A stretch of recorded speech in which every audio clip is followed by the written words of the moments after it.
To influence really effectively without executive authority, you've got to have a process. You've got to be operating that process, and when you're at work, you need to know where you are in that process. In 4 pillars, we've developed a process which we call the primary intervention cycle, which has 7 key steps.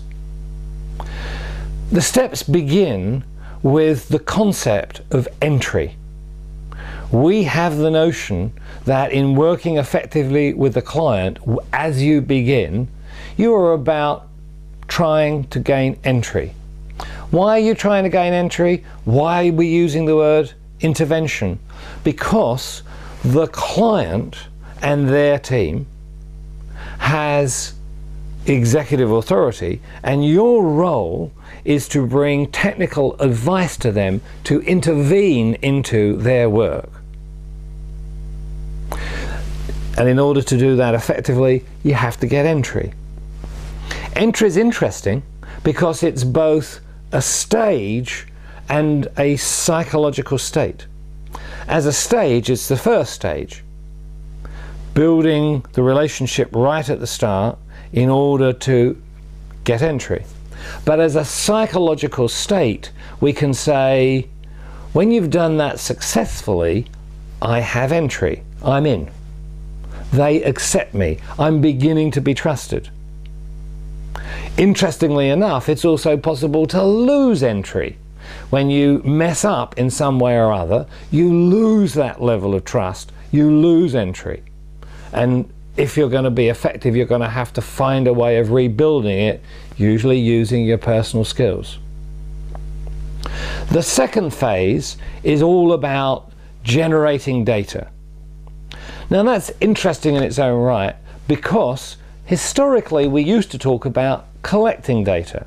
But in 4 pillars we've adopted the notion of generating data, because we believe that the data that we are helping to make explicit as we work with the client is as important for the client to see, to comprehend, as it is for us to see and comprehend.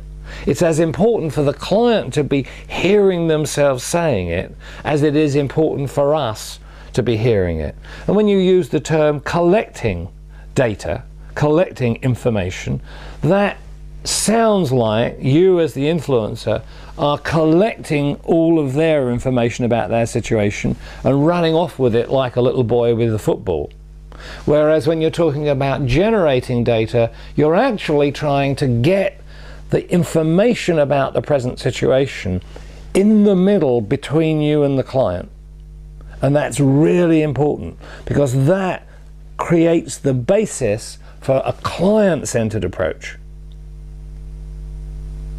It's going to turn out, as we make progress, to be really important in potentially increasing the client's readiness for change when they see themselves more accurately their present situation.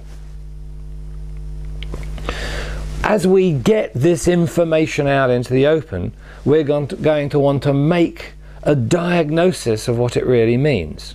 So the third stage in the primary intervention cycle is developing a joint diagnosis. And again here you notice we use the word joint because we see this as a joint process, not just a me process as the influencer. And then using the data and the diagnosis, together we're going to work up a solution. Now, of course, the manager is going to have an opinion about what the solution might be, and yet you're the technical expert.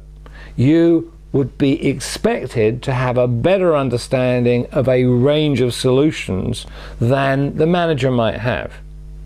And so you're going to be again using your personal skills to work in such a way that together you develop a solution that the manager really likes and that has this that has the guarantee, because of your technical expertise, of the best possible outcome.